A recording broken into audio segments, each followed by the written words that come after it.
Hai, balik lagi di series review. Kali ini kita akan membahas drakor Goldland tahun 2026. Sebagai gambaran, series ini menjelaskan tentang sepasang kekasih. Si pria mengkhianati geng dan mencuri sebuah peti mati yang ia pikir adalah barang terlarang.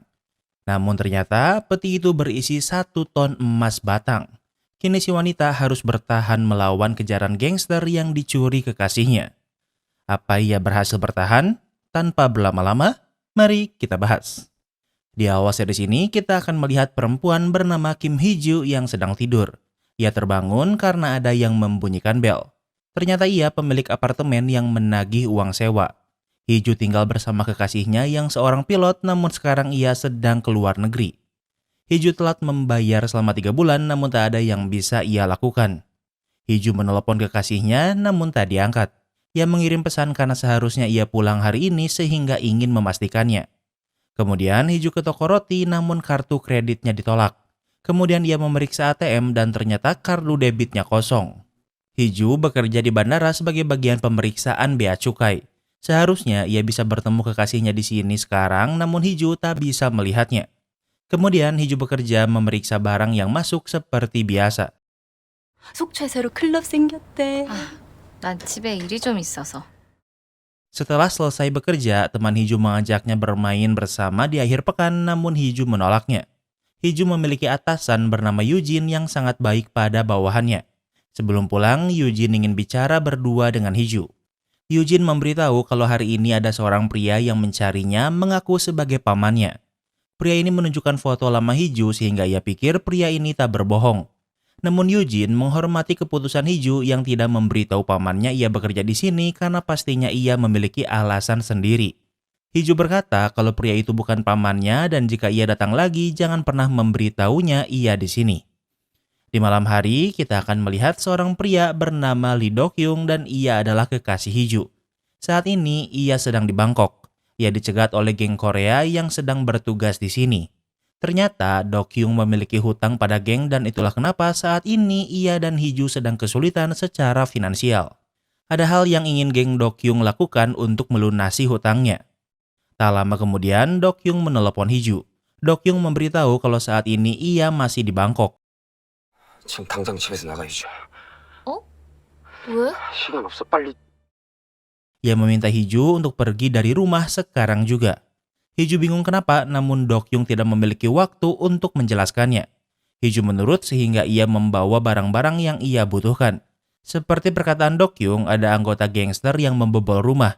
Namun Hee-ju yang menyadarinya berhasil bersembunyi tepat waktu. Saat mereka memeriksa balkon, Hee-ju terpaksa harus melompat dan untungnya unitnya tak terlalu tinggi.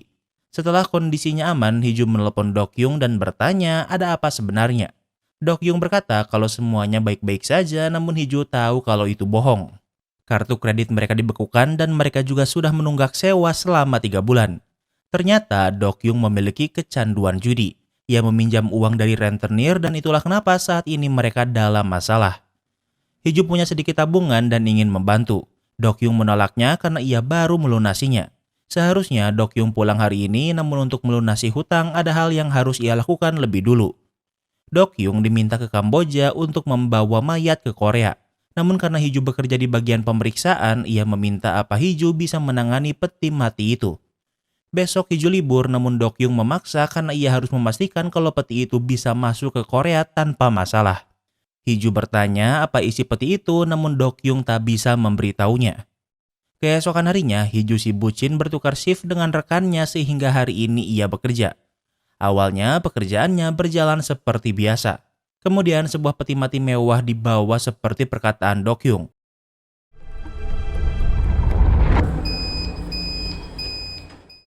Saat melewati metal detektor, alarm berbunyi. Eugene bertanya ada apa. Hee-ju berkata kalau dekorasi dari peti mati yang memancing detektor berbunyi. Eugene tak mencurigai apa-apa sehingga mengizinkan peti mati untuk lewat. Walau harusnya peti ini berisi mayat namun peti ini sangat berat bahkan mengangkatnya saja butuh beberapa orang. Kemudian peti ini dibawa ke tempat lain. Orang yang mengendarainya adalah pria muda bernama Woogi. Dan di sampingnya adalah Do-kyung.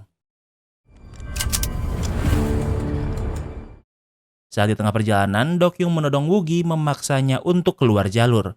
Wugi ditelepon yang lain, namun karena ia ditodong, ia tak bisa menjawabnya. Setelah cukup jauh, kemudian Wugi diturunkan di tengah jalan sehingga Dokyung membawa kabur peti mati milik gangster sendirian. Di tempat lain, kita akan melihat atasan Wugi di kantor yang menunggu peti datang. Pria ini bernama Park dan merupakan salah satu petinggi geng yang akan sering kita lihat. Karena sekarang ketua geng sedang di Kamboja, bisa dibilang Park yang menjadi wakilnya di sini. Di sampingnya ada bawahannya yang bernama Gitae yang memimpin rentenir bernama Yes Money. Di saat yang sama, Park ditelepon Dokyung. Park belum tahu kalau Dokyung mencuri peti milik geng. Dokyung memiliki hutang pada Yes Money sebanyak 200 juta won. Perjanjiannya adalah jika Dokyung bersedia menyelundupkan peti ini, maka hutang Yes Money-nya akan lunas. Namun Dokyung tidak puas. Ia meminta 1 miliar won sebagai ganti dari peti ini, lalu ia akan pergi dari Korea. Dokyung pikir karena peti ini berisi obat-obatan dan karena muatannya sangat berat, pastinya nilainya juga besar.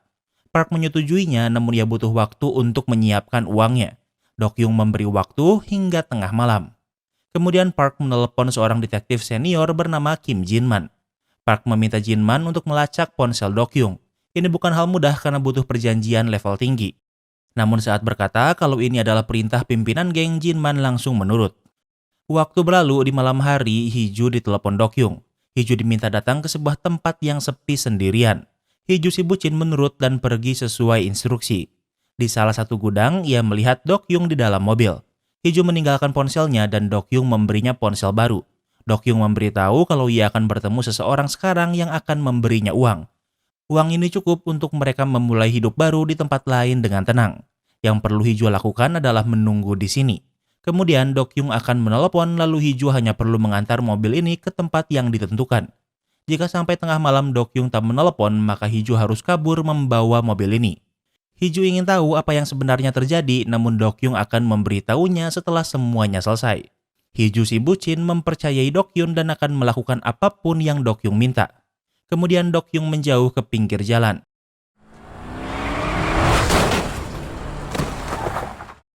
Tiba-tiba ada sebuah mobil yang menabraknya hingga jatuh ke jurang. Tentunya ini adalah ulah Park yang tidak akan membiarkan Dokyung begitu saja. Hiju melihat semuanya. Di saat yang sama, Park tahu kalau Dokyung menyembunyikan mobil di sekitar gudang sehingga menyuruh anak buahnya untuk memeriksanya. Salah satu yang datang memeriksa adalah Wugi. Wugi adalah satu-satunya yang memeriksa di tempat tinggi. Sementara Hiju panik karena tidak tahu apa yang harus ia lakukan.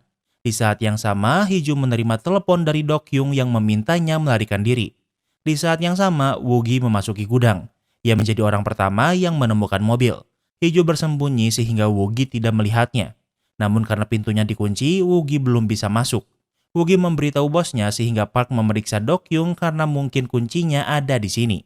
Park menemukan ponsel dan pistol Dokyung namun tak menemukan kunci mobil. Park sadar kalau ada seseorang di dalam mobil. Sementara itu, Wugi ingin memecahkan kaca mobil. Ia melihat Hiju sehingga Hiju tak punya pilihan lain selain kabur. Di depan pintu sudah dikepung sehingga Hiju menerobos semuanya. Namun saat di luar, mobilnya tabrakan dengan mobil Park.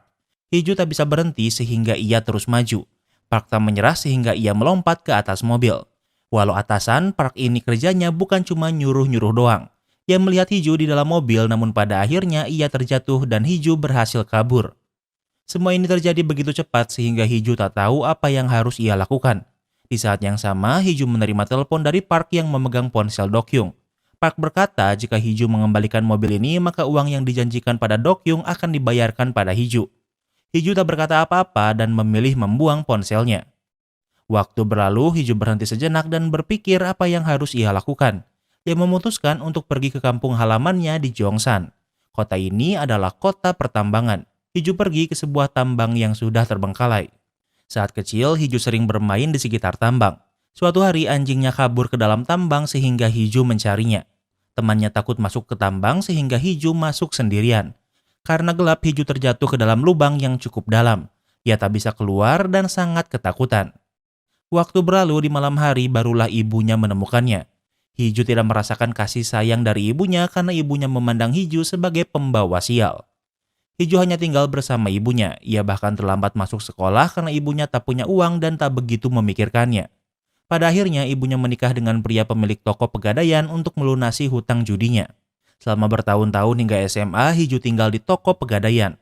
Hiju sangat tidak menikmati masa kecilnya. Di malam hari, pegadaian ini berubah menjadi tempat judi ilegal. Hiju bekerja mengantarkan makanan dan minuman di sini. Suatu hari, ayah tiri Hiju adalah seorang pria kasar bernama Han. Han juga menginginkan Hiju, namun Hiju berani melawan dan kabur. Karena takut kembali ke toko, Hiju menelepon ibunya dengan telepon umum. Ia tak akan kembali lagi, namun ibunya berkata kalau Hiju tidak memiliki ibu. 네가 엄마가 어딨어? Dan mulai hari ini, Hiju memanggil ibunya dengan kata bibi. Kembali ke masa sekarang, Hiju kembali ke tambang yang memberinya ingatan buruk. Ia memasukkan semua mobilnya di sini untuk menyembunyikannya. Karena sekarang sudah aman, Hiju ingin tahu apa isi peti mati yang hampir membunuhnya. Peti ini sangat mewah dan biasanya digunakan oleh bangsawan. Namun isinya bukan jenazah, melainkan emas batangan 10 kg. Jumlahnya sangat banyak, mungkin sekitar 1 ton. Keesokan harinya, Hiju tetap masuk bekerja seperti biasa walau semalaman ia tak tidur. Di waktu istirahatnya, ia menelepon banyak rumah sakit untuk mencari apakah ada korban kecelakaan yang dirawat malam tadi. Di saat yang sama, kepolisian melakukan pemeriksaan. Hiju adalah orang yang bertugas saat peti mati datang. Dari mesin tidak terlihat apa isi peti mati dan jika dikerjakan sesuai prosedur, seharusnya peti ini diperiksa. Bos Hiju Eugene berkata kalau ia yang memutuskan peti itu boleh masuk. Karena alarm memang sering berbunyi karena pemeriksaan fisik hanya dilakukan jika ada emergensi. Apalagi semua barang kesini sudah diperiksa secara menyeluruh saat keberangkatan. Polisi juga menunjukkan foto Dokyung dan bertanya apa ada yang mengenalnya. Tentunya Dokyung dicurigai bekerja sama dengan penyelundup. Di sini tidak ada yang tahu kalau Hiju menjalin hubungan asmara dengan Dokyung. Di saat yang sama, polisi menerima informasi kalau Dokyung sudah ditemukan dan sedang dirawat di rumah sakit. Kini Hiju tahu di mana Dokyung dirawat. Setelah polisi pergi, Eugene ingin bicara berdua dengan Hiju. Ternyata Eugene tahu kalau Hiju berhubungan dengan Dokyung. Ia mencurigai Hiju memang bekerja sama dengan Dokyung untuk menyelundupkan barang ilegal. Hiju masih pura-pura tidak tahu. Eugene tidak memaksanya bicara dan memintanya untuk tetap pura-pura tidak tahu jika polisi menginterogasinya. Eugene tidak akan melaporkan Hiju ke polisi, namun dia meminta Eugene untuk membuat surat pengunduran diri besok. Di malam hari, Hiju pergi ke rumah sakit Dokyung dirawat. Namun ia terlambat karena Park sudah datang lebih awal. Hiju mengingat wajah Park sehingga langsung menghindarinya. Hiju menunggu beberapa jam di rumah sakit. Ketika ia pikir kondisi sudah aman, Hiju pergi ke tempat Dokyung. Namun ternyata di depan pintu masih ada yang menjaga. Di saat yang sama ada yang menelepon sehingga ia pergi. Momen ini dimanfaatkan Hiju untuk memasuki kamar. Luka Dokyung cukup parah namun operasinya berjalan lancar. 뭉구천원. 잘 숨겨뒀어. 아무도 모를 만한데. Dokyung bangun dan bukan menanyakan kabar Hiju, ia malah bertanya bagaimana kondisi mobil. Hiju memberitahu kalau ia menyembunyikan mobil itu di tambang terbengkalai. Hiju pikir kalau masih belum terlambat untuk mengembalikan mobil itu pada pemilik aslinya. Namun Dokyung tahu kalau ia sudah terlambat dan tidak akan ada jalan kembali. Ternyata Dokyung masih berpikir kalau isi peti itu adalah obat-obatan. Namun Hiju memberitahu kalau peti itu berisi emas batangan. Mengetahui ini, Dokyung membuat rencana. Dokyung ingin Hiju menyembunyikan emas itu sekitar 1 tahun. Menurutnya, hukumannya di penjara akan sekitar setahunan. Dan setelah itu, barulah mereka bisa hidup bahagia. Keesokan harinya, Hiju kembali ke tambang. Karena lokasinya cukup terpencil, Hiju berjalan kaki cukup jauh. Ia kembali ke lokasi mobil dan tujuannya ke sini adalah untuk mengubur emas ini agar tidak mencolok. Hiju melakukannya seharian dan berhasil mengubur semua emas ini. Kemudian Hiju membakar peti mati untuk menghilangkan jejak. Bukti terakhir yang perlu disingkirkan adalah mobil. Hiju mengembalikan mobil ke gudang sebelumnya. Namun sebelum ditinggalkan harus dibersihkan lebih dulu agar tidak menyisakan sidik jari. Semua rencana ini dibuat oleh Dokyung. Di tempat lain, Park menemui Dokyung. Park tahu kalau Dokyung hanya pura-pura tidur. Park memegang ponsel Dokyung dan memintanya untuk menelepon rekannya. Walau sudah melihatnya, namun Park belum tahu kalau orang yang bekerja sama dengan Dokyung adalah Hiju. Dokyung tahu kalau Park akan membunuhnya apapun yang ia lakukan sehingga ia tak memberitahu apapun. Park ingin menyiksanya namun untungnya perawat datang sehingga Park harus segera pergi. Kembali ke tempat Hiju. Karena tak punya tempat kembali setelah sekian lama, akhirnya ia kembali ke toko pegadaian milik ibunya. Walau sekarang tutup namun pintunya tak dikunci. 어쩐 일이야? 여기 왜 왔어? Ibu Hiju bernama Sunok dan ia langsung mengenali Hiju. Hiju tak pernah menghubunginya lagi setelah pergi. Hiju memberitahu kalau ia akan tinggal di sini untuk sementara waktu. Ingat, setelah apa yang terjadi di masa lalu, Hiju memanggil ibunya dengan kata bibi. Terlihat kalau Sunok dipenuhi luka karena suaminya sering melakukan KDRT. Hiju pikir kembali ke sini adalah kesalahan sehingga ia akan menyewa hotel. Namun Sunok berkata jika untuk sementara Hiju boleh tinggal di sini agar tidak buang-buang uang. Hiju menerima tawaran ini. Ternyata perjudian ilegal yang biasa dilakukan di sini sudah berhenti karena digerebek. Sekarang ayah tiri Hiju, Han, bekerja di luar kota dan jarang pulang. Hiju sangat membenci Han sehingga ia tak ingin Han tahu kalau ia di sini.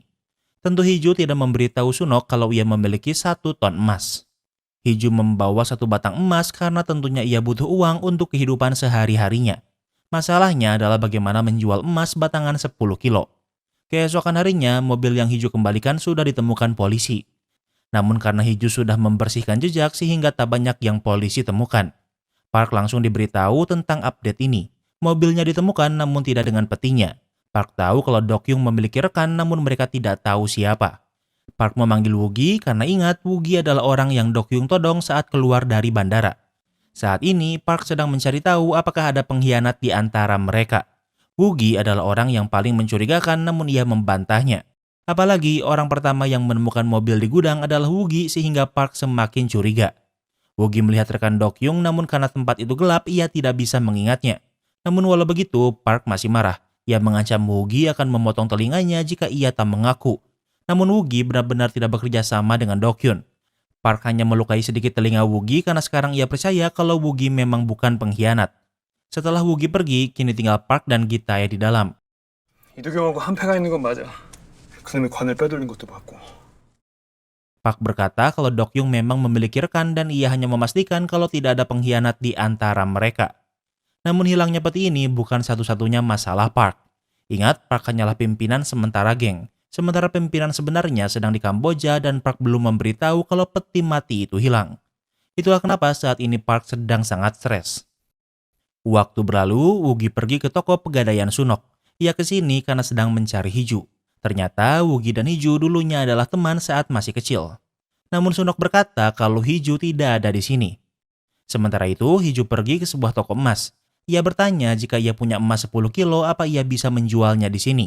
Tentunya 10 kilo emas sangat banyak sehingga hampir semua toko tidak bisa membelinya begitu saja. Harga 1 batang 10 kilo emas bisa dihargai 1,5 miliar won. Membawa emas 10 kilo di tasnya tentu membuat Hiju khawatir. Kemudian ia pergi ke sebuah restoran. Restoran ini adalah milik bibi Hiju yang bernama Mija. Berbeda dengan hubungannya dengan Sunok, justru Hiju lebih dekat pada Mija. Hiju ke sini untuk meminjam uang.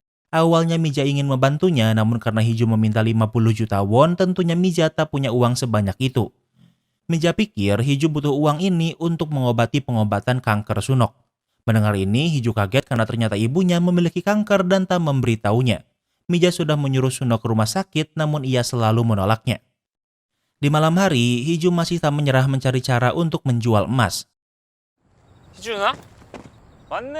야 이거 얼마만이야? Namun di saat yang sama, Woogie menemukan Hiju. Woogie mengenali Hiju, namun Hiju tidak mengenal Woogie. Woogie tahu kalau Hiju hanya pura-pura tidak mengenalinya. Untuk menghindari Woogie, Hiju memasuki bis. Woogie tak mengejarnya karena sepertinya ia sudah memiliki rencana sendiri di kepalanya. Waktu berlalu, Hiju pulang ke toko. Sunok memberitahu kalau hari ini Woogie mencarinya. Sunok pikir Woogie adalah preman sehingga bertanya apa Hiju memiliki hutang pada rentenir. Hiju mengabaikannya lalu berkata kalau ia sudah mendengar kalau Sunok memiliki kanker. Sunok sudah ke rumah sakit namun ia pikir itu hanya buang-buang uang. Hiju ingin mereka kembali ke rumah sakit besok untuk pemeriksaan. Sunok menolaknya karena mereka sedang kesulitan uang.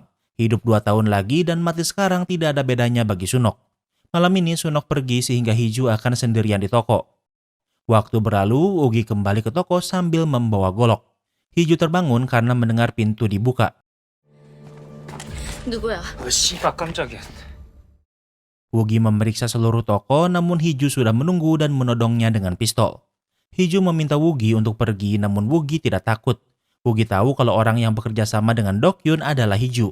Woogie bertanya di mana petinya namun Hiju tidak mau memberitahunya. Woogie juga berpikir kalau isi peti itu adalah obat-obatan dan berkata kalau itu tidak ada untungnya bagi Hiju. Woogie berkata karena mereka teman masa kecil, Woogie tidak akan menyakitinya. Saat lengah, Woogie berhasil merebut pistol Hiju yang ternyata tak berpeluru. Woogie memeriksa tas Hiju dan ia menemukan emas batangan di sana.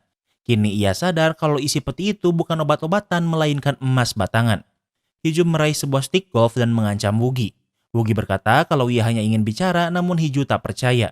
Ia meminta Woogie untuk memberikan emas dan pisaunya dulu agar ia bisa percaya. Woogie menurut karena ia memang tidak pernah berniat menyakiti Hiju. Woogie berkata kalau ia tahu masalah Hiju sekarang pasti adalah bagaimana cara mencairkan emas ini. Semua perusahaan emas di sekitar sini terhubung dengan geng. Menjual 1 kilo butuh KTP dan nomor telepon. Untuk menjual 10 kilo, Hiju butuh banyak identitas dan Woogie tahu Hiju tidak bisa melakukannya. Woogie bisa menjual emas ini untuk Hiju dan ingin bekerja sama. Hiju bertanya bagaimana ia bisa mempercayainya. Woogie menunjukkan kalau Park hampir memotong telinganya dan ia ingin balas dendam. Woogie bisa saja memberitahu Park kalau Hiju yang mengambil peti namun Woogie tak melakukannya. Woogie berkata kalau Hiju tak perlu memberitahu di mana lokasi peti berada. Setiap 3 hari sekali, Hiju memberinya 1 batang emas dan Woogie akan menjualnya. Hiju berbohong dengan berkata kalau di peti hanya ada 10 batang emas.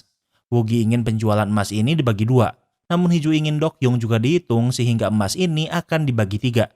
Mendengar ini, Woogie sadar kalau Hiju dan Dokyung berpacaran. Woogie tidak serakah dan bersedia untuk bekerja sama dengan pembagian ini. Ide Woogie adalah melebur emas 10 kilo menjadi per 1 kilo karena lebih mudah dijual. Ia akan menjualnya di kota lain dan setiap toko hanya bisa dijual 1 kilo. Itulah kenapa ia butuh 3 hari untuk menjual 10 kilo emas. Hiju tak punya pilihan lain sehingga setuju untuk bekerja sama. Keesokan harinya, Hiju mengantar Suno ke rumah sakit untuk melakukan pemeriksaan. Dari hasil pemeriksaan, dokter memberitahu kalau Sunok didiagnosa tahun lalu namun karena tidak melakukan tindakan apapun, kondisinya memburuk. Namun Hiju tak ingin menyerah. Dokter menyarankan untuk melakukan kemoterapi dulu untuk menghentikan penyebaran. Setelah itu, barulah bisa dilakukan operasi. Sunok masih berpikir kalau pengobatan ini hanya buang-buang uang jika pada akhirnya ia akan meninggal. Di tempat lain, Jinman dipanggil Park ke sebuah restoran private. Park memberikan ponsel Dokyung dan meminta Jinman untuk mencarikan di mana rekan Dokyun. Jinman tak bisa begitu saja melakukannya dan Park bersedia membayar mahal. Park ingin masalah ini cepat selesai sebelum pemimpin geng kembali ke Korea. Jinman bertanya apa isinya namun Park tidak mau memberitahunya. Kemudian Jinman mulai melakukan pelacakan. Dia meminta bantuan rekan polisinya untuk mencari informasi mengenai kasus peti ini. Dari pemeriksaan mobil yang ditemukan kepolisian tidak menemukan informasi apapun. Jinman bertanya apa isi peti itu karena Park sangat stres kehilangan peti ini. Kepolisian mendapatkan informasi dari Interpol. Peti itu berisi emas batangan yang diselundupkan dari Kamboja. Kemudian Jinman ke lokasi mobil terakhir kali terlihat. Ia mencoba mencari informasi dan melihat ada sebuah toko di jalur yang dilewati. Jinman meminta rekaman CCTV di hari kejadian. Jinman menemukan mobil itu sehingga sudah tahu waktu dan lokasi yang dilewati. Lalu ia memeriksa CCTV kota dan bisa mengikuti gerak-geriknya. Namun mobil terakhir terlihat ke Jongsang, kampung halaman Hiju. Kemudian Jinman ke Jongsan dan memanggil Park. Jinman memberitahu kalau mobil pergi ke Jongsan. Namun setelah melewati Jongsan tidak ada lagi kamera. Namun Jinman yakin kalau peti itu sekarang ada di Jongsan. Jinman belum tahu siapa yang mengendarai mobil itu. Namun dia sudah mempersempit pencarian sehingga Park hanya perlu mencari tahu siapa yang ke Jongsan di hari itu. 모르네. 난 아는데. Jinman berkata kalau ia tahu Park tidak tahu isi peti itu. Jinman memberitahu kalau isi peti itu adalah emas batangan. Di tempat lain, Woogie bertemu dengan pria bernama Hunsok. Hunsok adalah seorang goldsmith. Woogie membutuhkan bantuan untuk memecah emas batangan 10 kilo menjadi 1 kiloan. Hunsok meminta identitas perusahaan Woogie. Tentunya Woogie tidak memiliki semua itu, namun ia mau membayar Hunsok di atas biaya standar. Hunsok mencurigai Woogie sehingga ia hanya akan bersedia bekerja sama jika ia melihat emas itu lebih dulu. Hunsok dibawa ke dalam mobil di mana Hiju menunggu. Identitas Hiju dirahasiakan sehingga Hunsok akan memanggil Hiju dengan kata bos. Hiju menunjukkan emas batangannya pada Hunsok. Hunsok mengujinya dan memastikan kalau ini memang emas asli.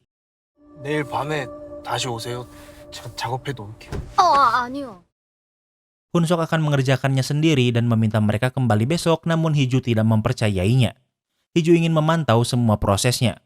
Karena Hunsok tidak bisa bekerja begitu saja, ia meminta Hiju kembali ke workshop tengah malam ini.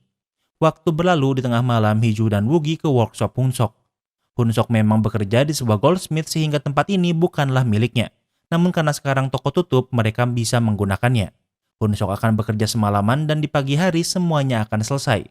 Hunsok adalah orang yang terampil. Tanpa masalah berarti, ia berhasil memecah emas 10 kilo menjadi 1 kilo. Sambil menunggu Woogie, Hiju membicarakan masa lalu mereka. Ternyata saat Hiju terjebak di tambang mengejar anjingnya, ia sedang bersama Woogie. Woogie terlalu takut untuk masuk sehingga menunggu di luar. Dan Woogie adalah orang yang memberitahu Sunok untuk mencari Hiju di tambang. Saat pagi tiba, Hunsok sudah selesai memecah emas batangannya. Sekarang tinggal tugas Woogie untuk menjualnya. Mereka belum bisa membayar Hunsok karena mereka belum memiliki uang.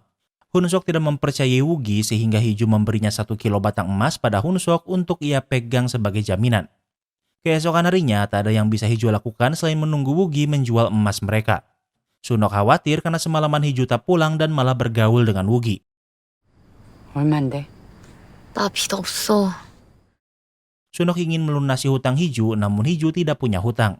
Hubungan Hiju dan Sunok sangat rumit karena dari kecil Sunok sering berkata kalau Hiju adalah pembawa sial. Hiju tidak suka mereka tinggal di sini karena suami Sunok adalah orang yang kasar bahkan pernah ingin melecehkannya. Namun bagi Sunok, ia tak punya pilihan lain. Ia tak punya suami dan pekerjaan tetap dan harus membesarkan Hiju sendirian. Dengan menikahi Han, membuatnya setidaknya tidak harus memikirkan uang walau ia juga tak bahagia.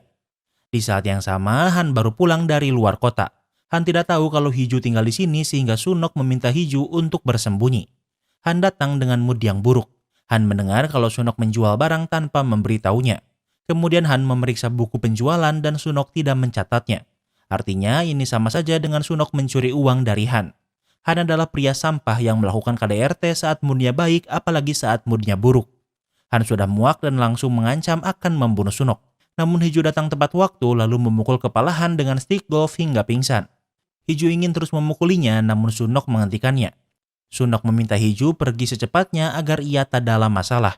Sunok tidak ingin Hiju kembali ke sini dan ia juga memberikan buku tabungannya agar Hiju bisa memulai hidup baru. Hiju tak ingin pergi namun Sunok memaksanya karena tak punya pilihan lain. Kemudian Sunok memanggil polisi agar terlihat seolah ia yang memukul Han. Keesokan harinya Jinman sedang bertugas seperti biasa. Ia masih memeriksa rekaman CCTV pengendara mobil. Ia pikir pengemudi mobil adalah perempuan. Satu-satunya perempuan dalam daftar saksi adalah Hiju dan bosnya Eugene. Di saat yang sama, Sunok dibawa ke sini untuk dimintai keterangan karena kasus semalam. Jinman menguping pembicaraan mereka namun ia tak bisa ikut campur. Jinman bertanya pada polisi lain dan memberitahu kalau Sunok memukul suaminya dengan stick golf. Di saat yang sama, Mija bibi Hiju juga datang karena Hiju yang memberitahunya. 형사님, 이혼님 몸이 많이 아파요. 암 말기예요. Mija memberitahu polisi kalau Sunok mengidap kanker dan sebaiknya dilepaskan. Kemudian Jinman melanjutkan pemeriksaan. Ia pergi ke bandara karena sepengetahuannya Eugene dan Hiju bekerja di sini. Tentunya yang ia temui di sini hanyalah Eugene. Dokyung masih di rumah sakit sehingga belum bisa diinterogasi. Jinman ke sini untuk mencari informasi hubungan Eugene dan Hiju dengan Dokyung. Eugene berkata kalau ia dan Dokyung hanyalah rekan kerja biasa. Namun dari flashback ditunjukkan kalau ternyata Dokyung dan Eugene pernah berpacaran sebelum Dokyung bersama Hiju. Sebelum meminta bantuan Hiju, awalnya Dokyung meminta bantuan Eugene untuk menyelundupkan barang. Namun Eugene menolaknya karena ia tahu kalau Dokyung hanya memanfaatkannya. Kemudian Jinman berkata kalau ia ingin bicara dengan Hiju, namun tentunya Hiju sudah berhenti bekerja di sini. Karena tiba-tiba berhenti, tentunya membuat Jinman mencurigainya. Setelah Jinman pergi, Eugene mengirimi Hiju pesan mengingatkan kalau Jinman sedang mencurigainya dan memintanya menyiapkan alibi. Tak lama kemudian, Woogie menjemputnya dengan mobil mewah baru. Baru jual 10 kilo, Woogie langsung hidup bermewah-mewahan. Lalu Hiju mendapatkan uang bagiannya. Tak lama kemudian, Mija menelepon Hiju. Ternyata Han sudah bangun dan ia tahu kalau yang memukulnya adalah Hiju. Han ingin Hiju mengembalikan uang yang dicuri Sunok atau ia akan dilaporkan ke polisi. Karena sekarang Hiju memiliki uang, tentunya membayar hutang Sunok bukanlah masalah. Woogie tanpa sengaja mendengar pembicaraan Hiju sehingga bertanya apa ia baik-baik saja. Awalnya Hiju tak ingin memberitahu Woogie. Namun Woogie berkata kalau sekarang mereka adalah rekan sehingga masalah Hiju juga masalahnya. Masih banyak emas yang belum mereka jual sehingga Woogie tak ingin ada masalah eksternal. Kemudian mereka kembali ke workshop Hunsok. Hiju sudah memberitahu masalahnya pada Woogie. Woogie memiliki dua pilihan. Yang pertama adalah membayar Han dengan harga yang lumayan mahal namun tidak ada jaminan Han akan tutup mulut. Dan pilihan kedua adalah membunuhnya. 그냥 첫 번째로 할게. Hiju adalah orang yang naif walau ia baru saja mencuri 1 ton uang dari geng. sehingga ia memilih pilihan pertama walau Wugi sudah bersedia untuk membunuh Han dengan tangannya sendiri. Kembali ke tempat Jinman. Saat ini ia masih berada di kantor. Jinman ke sel tahanan di mana Sunok sekarang berada. Ternyata Jinman dan Sunok saling mengenal. Jinman bertanya apa Sunok memang memukul Han dan Sunok mengiyakannya. Bagi Sunok, waktunya hidup tak lama lagi sehingga ia tak peduli apa yang terjadi padanya. Jinman mengkonfirmasi perkataan Mija sebelumnya yang berkata kalau Sunok memiliki kanker dan Sunok mengiyakannya. Jinman ingin membantu namun Sunok tak ingin merepotkan Jinman. Keesokan harinya, Hiju menemui Han sendirian. Hiju akan melunasi hutang Sunok sebesar 100 juta namun sebagai gantinya Han harus mencabut tuntutannya pada Sunok. Han bersedia dan ia ingin mereka tinggal bersama lagi namun tentu Hiju menolak. Hiju tetap akan tinggal di sini sehingga ia ingin Han pergi keluar kota. Han menolak karena rumah dan toko pegadaiannya ada di sini. Hiju bersedia membeli toko pegadaian itu agar Han bisa pergi. 마가 다 합쳐서 한 10억은 줘야. 드릴게요. Han menantang dengan berkata ia akan menjualnya dengan harga 1 miliar won. Han terkejut karena Hiju menyanggupinya. Hiju akan membayarnya malam ini di toko namun Han harus mencabut dulu tuntutan Sunok. Karena Hiju butuh uang banyak secepatnya, ia tak punya waktu menunggu penjualan emas. Ia kembali ke bandara untuk menemui Yujin. Ia ke sini untuk mengurus pesangon dan Yujin akan membantunya agar cair secepatnya. Yujin bertanya di mana sekarang Hiju tinggal karena ia sudah memeriksa alamat Hiju namun ternyata palsu. Hiju menjawab kalau ia tinggal bersama bibinya di Jongsan. Yujin ingat perkataan Jinman yang berkata kalau pencuri peti membawa peti itu ke Jongsan. 설마 했는데 자기 맞구나. Kini Yujin tahu kalau rekan yang bekerja dengan Dokyung adalah Hiju. Hiju masih pura-pura tidak tahu.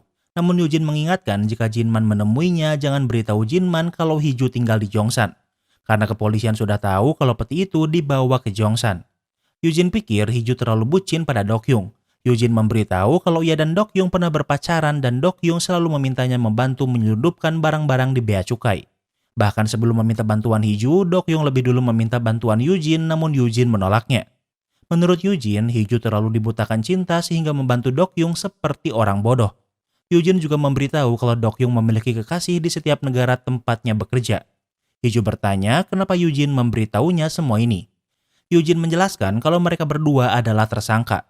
Jika ada sesuatu yang terjadi pada Hiju, bisa saja membuat Yujin ikut terseret. Yujin takut rasa cinta Hiju pada Dokyung membuatnya mudah dimanfaatkan dan saat dikhianati mereka berdua yang kena getahnya. Kemudian Hiju dan Wugi kembali ke Jongsan. Di saat yang sama, Hiju menerima pesan dari Jinman yang sudah berkali-kali mencoba menghubunginya. Jika Hiju tidak menelpon Jinman akan membuat Jinman semakin mencurigainya. Tak punya pilihan lain, Hiju menelpon Jinman. Jinman ingin tahu di mana Hiju saat Dokyung ditabrak. Hiju berkata kalau ia pergi ke bioskop malam itu. Ternyata Wugi tahu kalau Jinman adalah polisi korup yang bekerja untuk geng. Artinya Jinman memeriksa bukan di pihak polisi melainkan di pihak geng. Di tempat lain, Jinman membebaskan Sunok karena tuntutan Han sudah dicabut sesuai perjanjian. Namun Sunok tak kunjung bangun sehingga sekarang ia sedang tak sadarkan diri. Kondisinya memburuk sehingga Jinman langsung membawa Sunok ke rumah sakit. Hiju diberitahu Mija kalau saat ini Sunok sedang dirawat dan masih tak sadarkan diri. Namun Han sudah mencabut tuntutannya. Hiju meminta Mija untuk menemani Sunok di rumah sakit. Kemudian Wugi mengingatkan walau Hiju membayar Han tidak ada jaminan kalau Han akan tutup mulut. Jika Han memberitahu polisi, maka Jinman akan langsung tahu begitupun dengan geng yang memburu mereka. Jika tidak dilaporkan pun, Han akan terus memeras dan meminta semakin banyak uang. Namun Hiju hanyalah seorang pencuri dan bukan pembunuh sehingga masih tidak mau Wugi membunuh Han. Tak lama kemudian Han datang ke toko. Hiju sudah menunggu di dalam toko. Hiju memberi kontrak yang harus ditandatangani Han. Hiju menunjukkan kalau ia tidak berbohong dan memang memiliki uang yang dibutuhkan. Yang perlu dilakukan Han sekarang adalah menandatangani kontrak. Namun Han adalah orang yang serakah. Han tidak ingin menandatangani kontrak dan ingin hidup bersama lagi. Tentu Hiju menolak sehingga Han mengancam kalau ia bisa melaporkan polisi kalau Hiju yang memukulnya. Han tidak ingin menandatangani kontrak namun tetap ingin membawa uangnya. Hiju mencoba menghentikannya namun Han lebih kuat dan bisa memojokkan Hiju dengan mudah. Namun Wugi sudah menduga hal seperti ini akan terjadi. 죽여. Ia tinggal menunggu perintah dari Hiju. Setelah Hiju memberinya perintah, Wugi langsung membunuh Han dengan goloknya. Han mencoba melawan namun ia bukan lawan yang sepadan untuk Wugi. Keesokan harinya, Wugi pergi ke sebuah peternakan babi. Namun sebenarnya ini hanyalah kedok. Tempat ini aslinya tempat pembuangan mayat yang dibunuh geng. Woogie meminta bantuan pria ini untuk menghilangkan jejak mayat Han. Dan karena ini adalah peternakan babi, tentunya jejak dihilangkan dengan dijadikan pakan babi. Setelah selesai, Woogie kembali ke toko. Hiju sudah selesai membersihkan darah di toko. Woogie berkata kalau ayahnya sama buruknya seperti Han. Kecanduan berjudi dan merusak hidup keluarganya. Woogie ingin Hiju untuk tidak merasa bersalah atas kematian Han. Agar hubungan mereka profesional untuk pekerjaan ini, Woogie dibayar 1 kilo emas. Karena sekarang Hiju adalah buronan polisi dan geng, Woogie memberinya identitas baru orang yang paling mirip dengan Hiju dan bernama Juharan.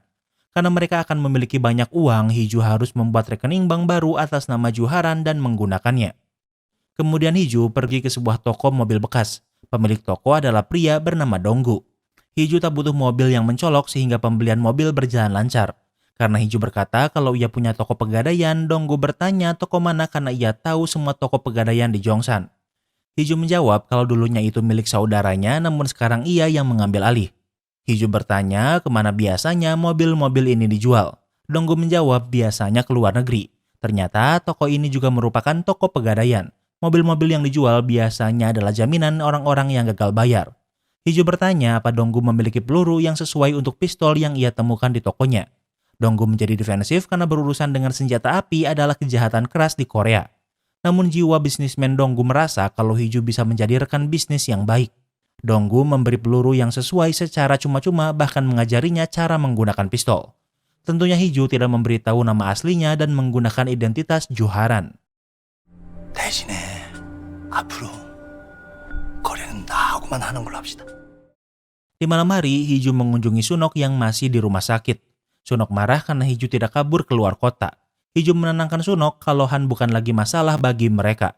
Sunok masih tidak bisa tenang karena ia sangat takut pada Han.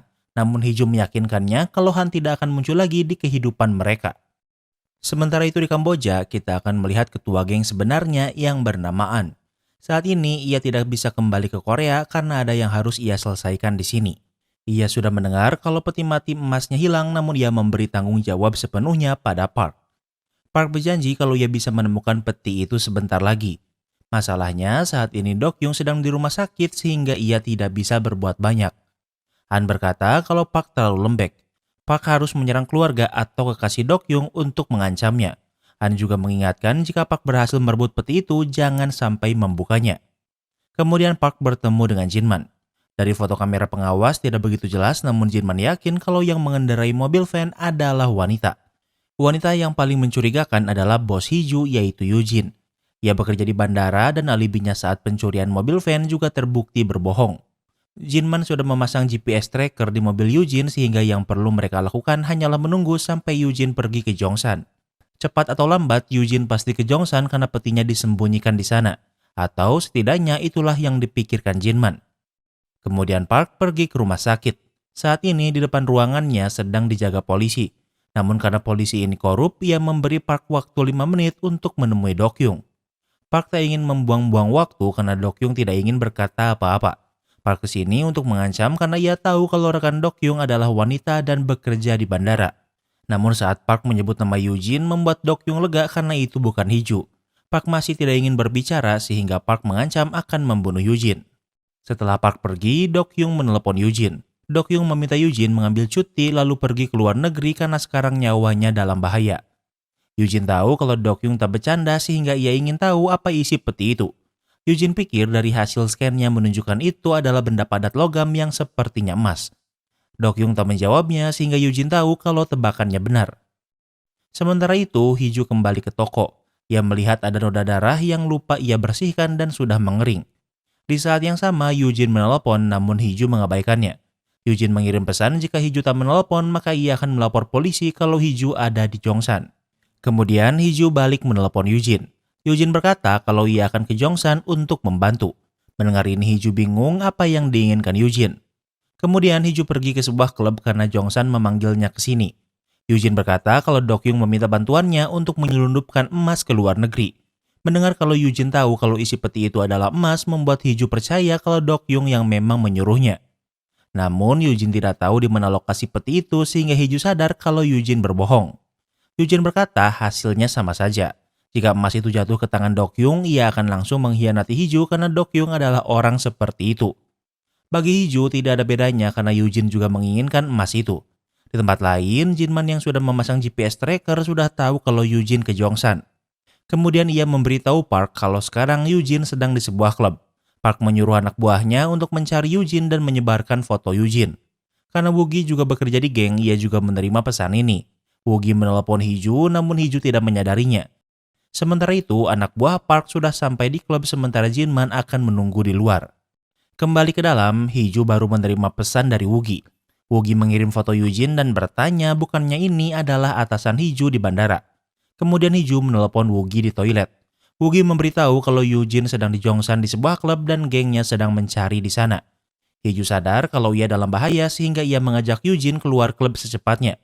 Hiju berhasil menyelinap jalan belakang. Namun Jinman sudah menduganya sehingga mengejar. Namun mereka berhasil kabur sambil menggunakan mobil Hiju. Kemudian Hiju pergi ke toko pegadaian untuk berlindung.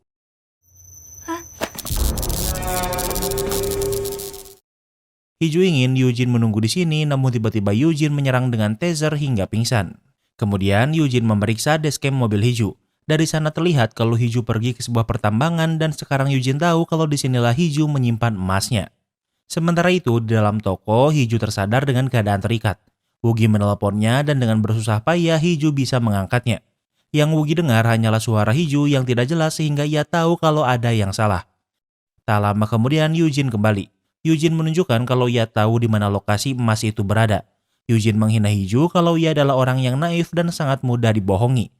Yujin tak pernah berencana membagi dua emas itu dengan Hiju. Yujin bahkan akan membunuh Hiju dengan memberinya minuman yang sudah dicampur dengan obat-obatan. Kemudian Yujin pergi dengan menggunakan taksi. Walau kesusahan, Hiju berhasil melepas ikatannya. Namun karena pengaruh obat membuatnya lemas, namun untungnya Woogie datang. Hiju berkata kalau mereka harus pergi ke tambang secepatnya. Sementara itu, ternyata Yujin kembali ke klub untuk membawa kembali mobilnya. Namun ternyata Park sudah menunggu di sini dan langsung menyerangnya. Kemudian Park menelepon Dokyung berkata kalau ia sudah menangkap Yujin dan akan membunuhnya jika Dokyung tak memberitahu di mana lokasi peti. Dokyung tak berkata apa-apa sehingga Yujin menunjukkan dashcam mobil Hiju yang menunjukkan kalau emas itu berada di dalam tambang. Yujin meminta ampun namun Park tetap membunuhnya dasar nasib wanita ular. Selain itu, Yujin juga membawa emas Hiju sehingga Park semakin yakin kalau Yujin memang rekan Dokyung. Dengan cepat Park pergi ke lokasi dan di saat yang sama An menelpon. Park berkata kalau ia sudah tahu lokasi peti itu dan berjanji akan mengambil kembali emas yang dicuri.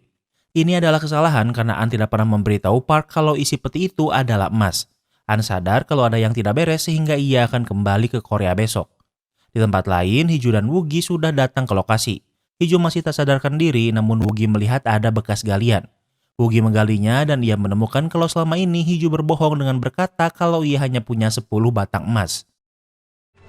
근데 전부 채운 게 싫어.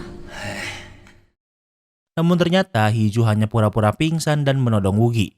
Hiju memaksa Woogie untuk memindahkan semua emas ini ke dalam mobil. Waktu berlalu karena jumlahnya sangat banyak, tentunya butuh cukup lama untuk memindahkan semuanya. Hiju tak mempercayai Woogie karena sekarang ia tahu kalau sebenarnya jumlah emasnya adalah 1 ton. Woogie tidak ingin serakah dan hanya ingin bagiannya seperti sebelumnya yaitu 1/3-nya. Hiju tidak mempercayainya karena emas ini membuatnya parnoan dan merasa semua orang di dekatnya ingin merebutnya. Sementara itu, Park sudah sampai di tambang. Namun karena ia tak hati-hati, mobil Yujin jatuh dan tidak bisa terbebas. Hal ini memaksa Park harus melanjutkan perjalanan dengan berjalan kaki. Ia berhasil menemukan lokasi tambang yang tepat. Hiju dan Woogie mendengar kalau ada yang datang. Kini mereka bekerja sama lagi untuk melarikan diri.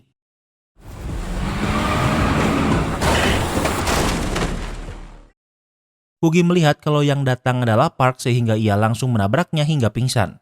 Mereka bisa saja langsung kabur namun karena tak hati-hati mereka menabrak mobil Yuji. Mereka memeriksa mobil Yujin dan menemukan mayat Yujin di sana. Woogie meminta pistol Hiju karena Park harus dibunuh karena mungkin ia melihat mereka. Hiju menurut, kemudian Woogie pergi dan meminta Hiju untuk menunggu di sini. Woogie kembali ke gua.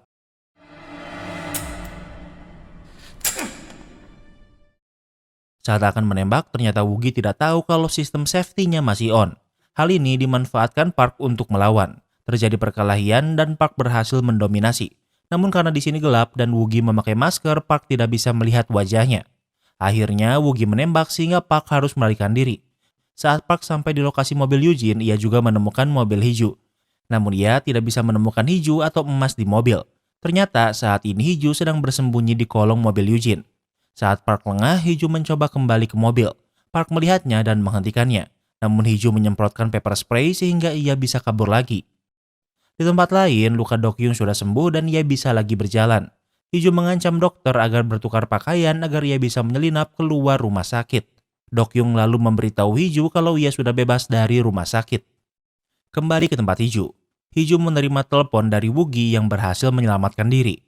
Mereka khawatir Park melihat identitas mereka sehingga Woogie mengajak bertemu lagi di workshop. Hiju tak ingin bekerja sama lagi dengan Woogie, namun uang bagian Woogie masih ada di mobil Hiju. Selain itu, Woogie juga memberitahu kalau Dokyung melarikan diri dari rumah sakit. Kini seluruh kota sedang memburunya. Woogie menyarankan Hiju untuk menyembunyikan lagi emasnya dan tidak mempercayai siapapun termasuk Dokyung. Kemudian Hiju menelepon Dokyung dan tentunya Dokyung mengajaknya bertemu. Sekarang terlalu berbahaya sehingga Dokyung diminta menyewa hotel lalu Hiju yang akan menemuinya nanti malam. 이게 어디에다 숨겨놨어? Dokyung bertanya di mana emas sekarang. Dokyung bahkan tidak menanyakan keadaan Hiju sehingga membuat Hiju semakin ragu. Sementara itu, Jinman ditelepon Park dan diminta untuk melacak mobil Hiju. Setelah melakukan pemeriksaan, Jinman tahu kalau yang menjual mobil itu pada Hiju adalah Donggu. Namun dari data yang diberikan Hiju, ia menggunakan identitas Juharan. Jinman sangat yakin kalau yang ia lihat bersama Eugene di klub adalah Hiju. Jinman menunjukkan foto Hiju dan Donggu mengiyakan kalau Hiju yang membeli mobil. Donggu sadar kalau Hiju baru membuat masalah dengan geng. Ternyata Donggu memiliki dendam pribadi dengan Park yang pernah memotong telinganya. Sementara itu, Hiju menyembunyikan emasnya di toko. Di saat yang sama, Dokyung memberitahu kamar hotel yang ia sewa untuk bertemu. Hiju menurut lalu pergi ke hotel. Di saat yang sama, Dokyung sedang menelepon geng dari negara lain untuk menjual emas itu. Geng ini bersedia untuk membeli 1 ton emas itu, namun ia ingin melihatnya secara langsung. Tak lama kemudian, Hiju menelepon. Dokyung berkata kalau ia sudah menemukan orang yang akan membeli emas mereka dan mereka bisa memulai hidup baru. Namun masalahnya saat ini Hiju sedang tidak bisa mempercayai siapapun termasuk Dokyung. Hiju sudah mendengar kalau Eugene dan Dokyung pernah berpacaran. Dokyung menjawab kalau itu adalah masa lalu dan Hiju berbeda. Namun Hiju merasa Dokyung terlalu tenang karena Eugene baru saja dibunuh karena mereka. Hiju berubah pikiran dan tidak bisa bertemu Dokyung sekarang. Ternyata saat ini Hiju mengawasi Dokyung dari kamar berbeda. Keesokan harinya Hiju pergi ke workshop. Hiju ke sini untuk memberikan uang Woogie. Woogie menodong Hiju dan mengancamnya untuk memberitahu di mana lokasi sisa emasnya. Hiju tak memberitahunya dan semua ini hanyalah tes. Woogie ingin apapun yang terjadi, Hiju tidak boleh memberitahu siapapun lokasi emas itu. Saat ini Hiju sedang galau karena ia tak bisa mempercayai siapapun termasuk Dokyung. Woogie pikir ini adalah keputusan yang tepat karena Hiju putus dengan Dokyung. Namun Woogie pikir Dokyung tak mungkin melepaskan emas itu begitu saja sehingga Woogie pikir mungkin mereka harus membunuh Dokyung. 못 믿긴 너도 마찬가지야. Hiju juga tidak mempercayai Woogie. Woogie tak mempermasalahkannya karena Hiju bisa memanfaatkannya sesuka hati. Yang diinginkan Woogie adalah 1 kilo untuk setiap 20 kilo yang ia bantu jual. Sehingga Woogie akan lebih menjadi bawahan Hiju daripada partner dan Woogie tidak mempermasalahkannya. Woogie sudah menghitung dan butuh waktu 6 bulan untuk menjual semuanya. Namun mereka tak punya waktu sebanyak itu karena sekarang mereka buronan paling dicari.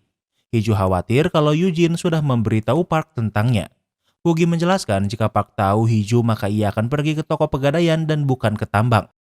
Selain itu, jika Park ingin merebut peti, ia tak akan datang sendirian ke tambang tanpa memberitahu siapapun. Artinya, Park ke sana untuk merebut emas itu untuk dirinya sendiri. Di tempat lain, Park dan yang lainnya menyambut An yang baru kembali ke Korea. Tentunya Park membuat masalah besar karena emasnya masih belum ditemukan. Park dibawa ke bangunan hotel yang masih dibangun. Setelah dipukuli, Park dimasukkan ke dalam lubang dan akan dikubur hidup-hidup. Park tidak akan melawan karena semua ini adalah salahnya. An bertanya bagaimana Park tahu isi peti itu. Park menjawab kalau Jinman yang memberitahunya. Walau Park melakukan kesalahan, namun setidaknya ia tidak berkhianat. Park tidak akan dibunuh, namun An memintanya untuk kembali bekerja di Yes Money dan tidak lagi berurusan dengan peti emas. Kemudian Park ditinggalkan begitu saja walau setidaknya ia masih hidup, namun kini Park dipenuhi kebencian. Sementara itu, Hiju dan Woogie kini bekerja sama lagi. Hiju berkata kalau ia pikir sepertinya Jinman juga melihat wajahnya saat kabur dari klub. Woogie pikir Jinman tidak mengenali Hiju karena jika ia tahu maka Jinman akan melapor pada geng. Hiju pikir alasan kenapa Jinman tidak memberitahu geng adalah karena ia menginginkan emas itu untuk dirinya sendiri. Di tempat lain, Jinman ke rumah sakit untuk menjenguk Sunok.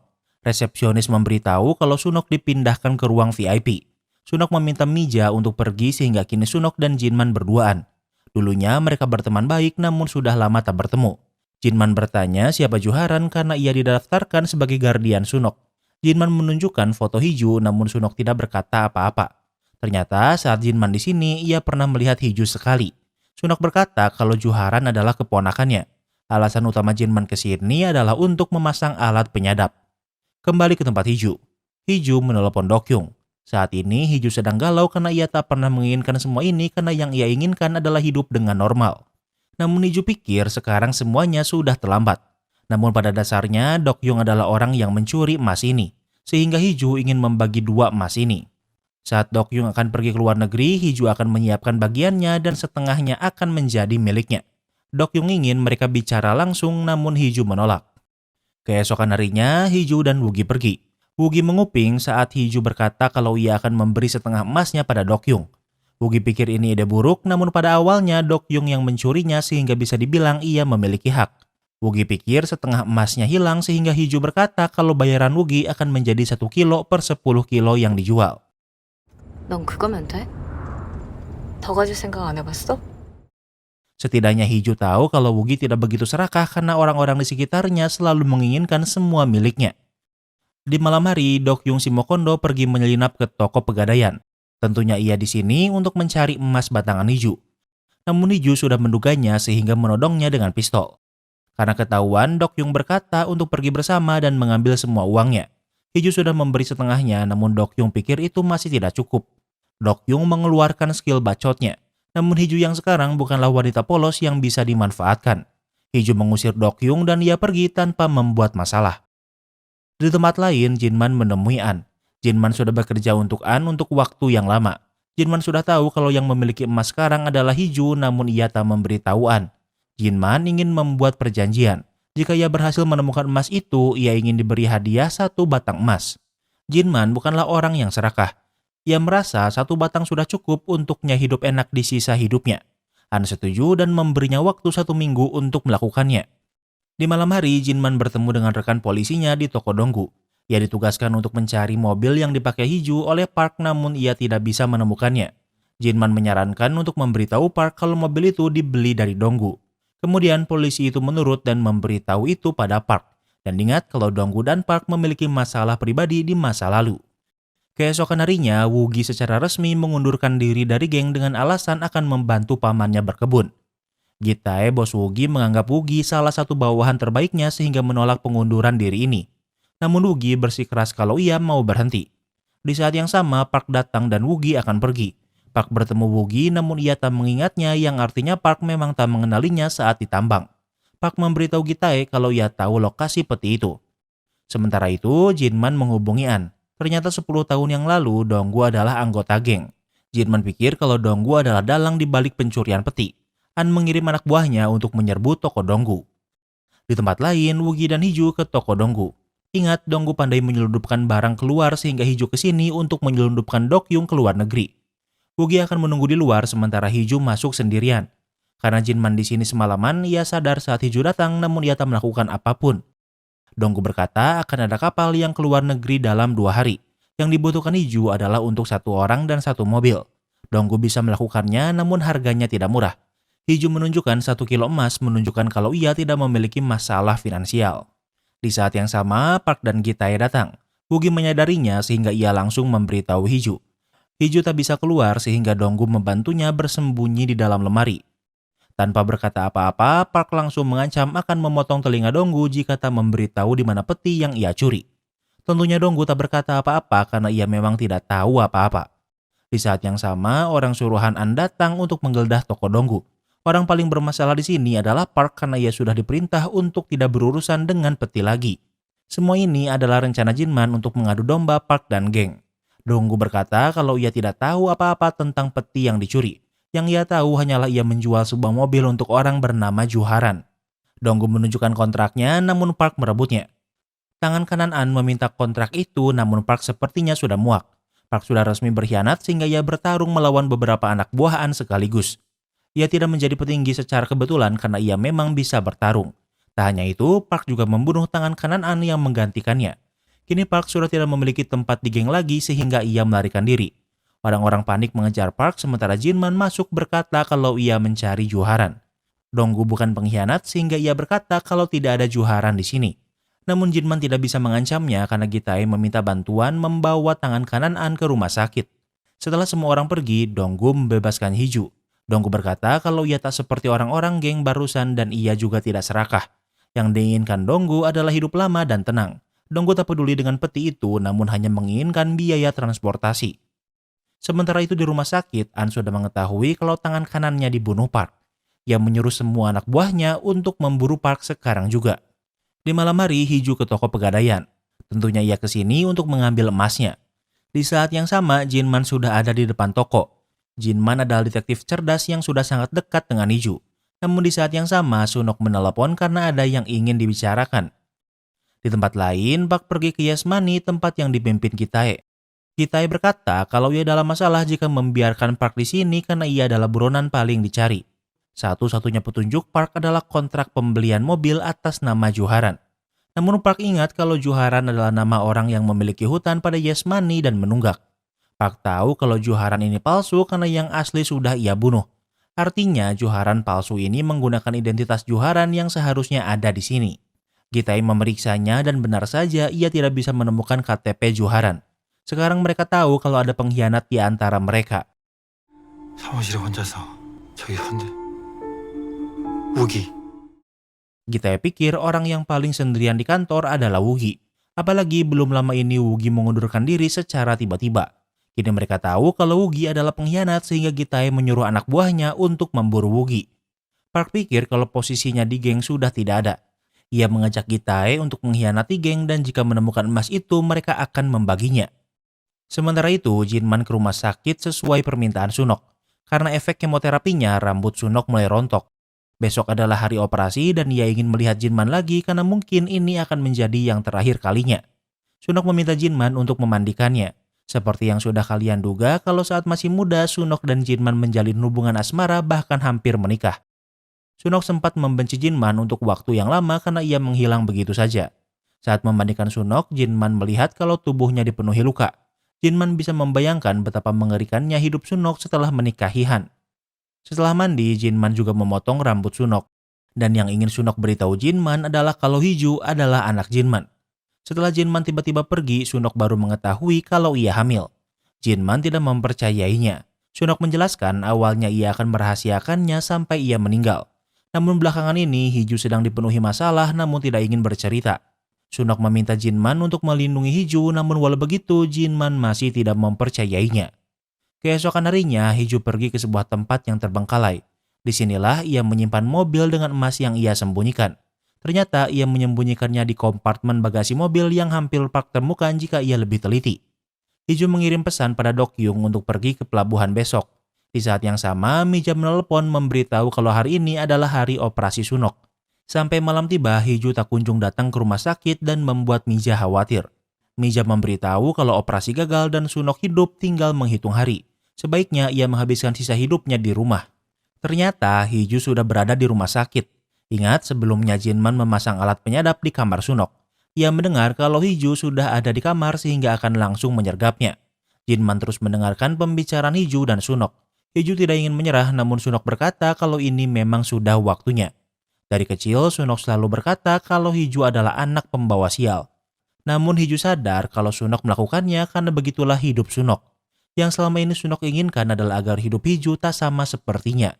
Katanya anak perempuan akan menjadi seperti ibunya.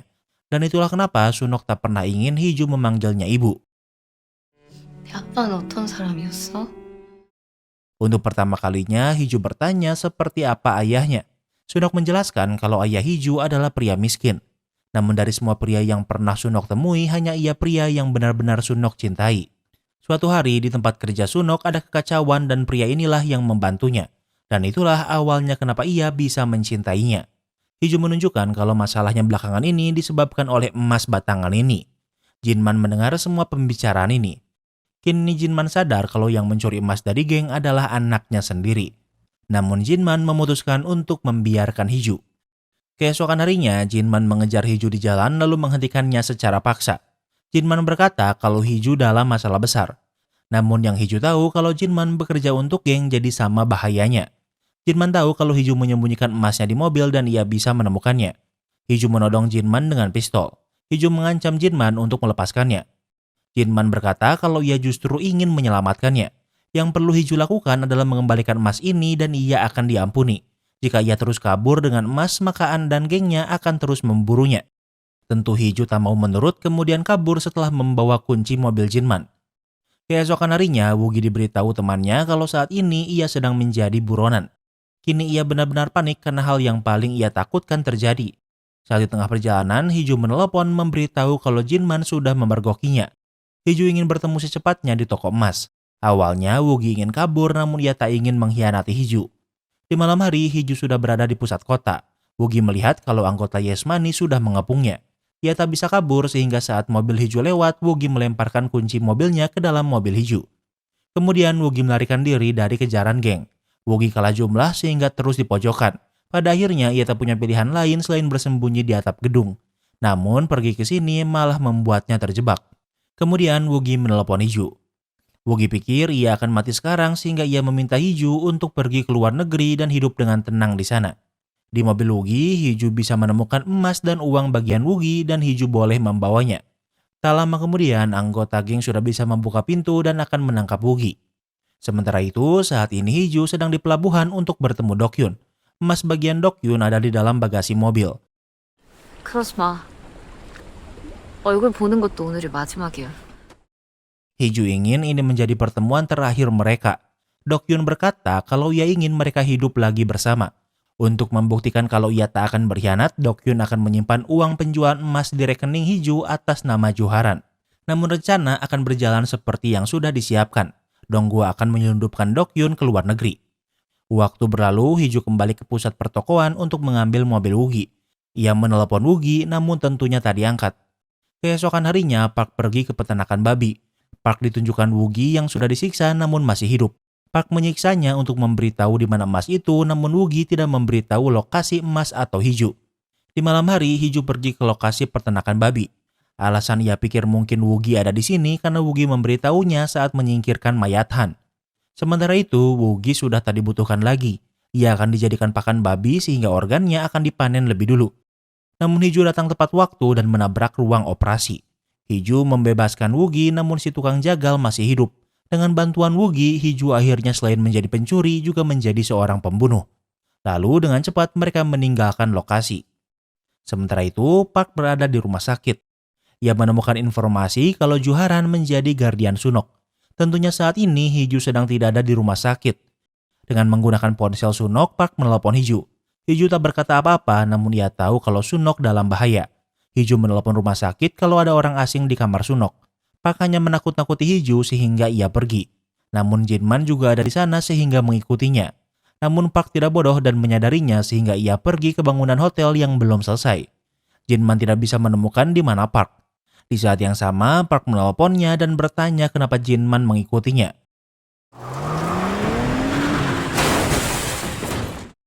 Kemudian Park menabrak Jinman dengan sengaja. Park menabrak dengan keras sehingga mobil Jinman tertusuk banyak pipa. Namun untungnya tidak ada yang mengenai organ vitalnya. Waktu berlalu, Jinman baru keluar dari rumah sakit. Ia melihat beberapa anggota Yes Money yang menunggu di depan ruangan Sunok. Jinman mengusir mereka untuk tidak berada di sini. Kemudian Jinman mengunjungi Sunok. Mija tak mengingat Jinman namun ia mengingatnya.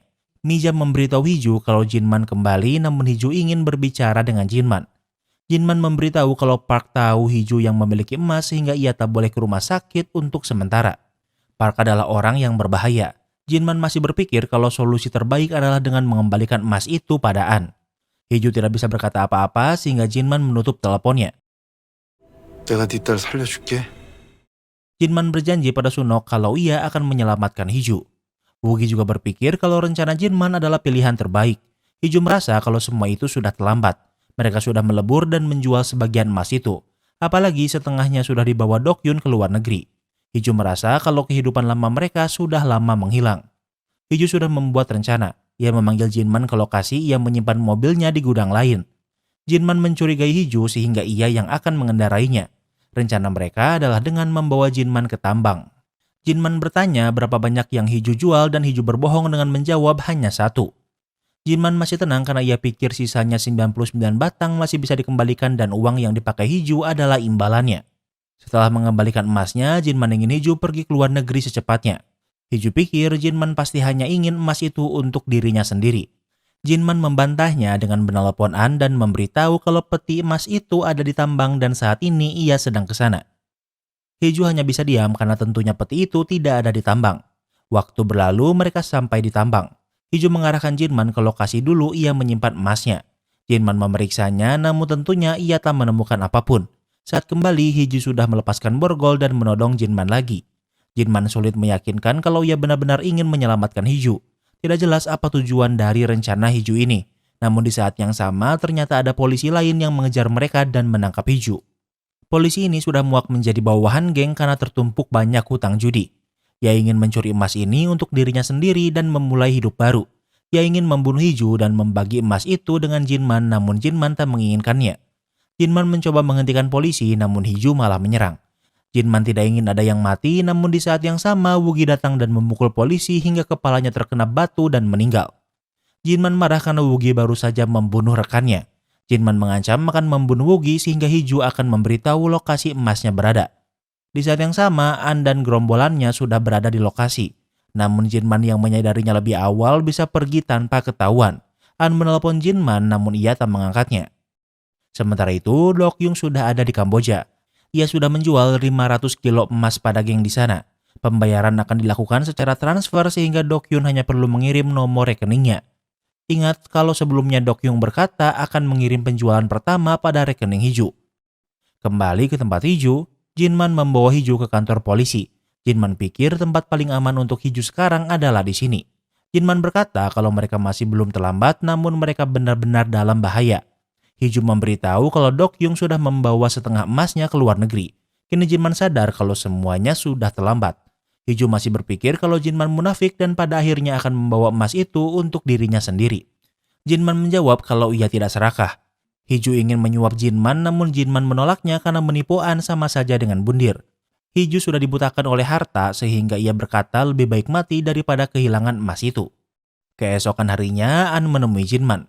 An marah karena semalam Jinman menyuruhnya ke tambang namun di sana tidak ada apa-apa.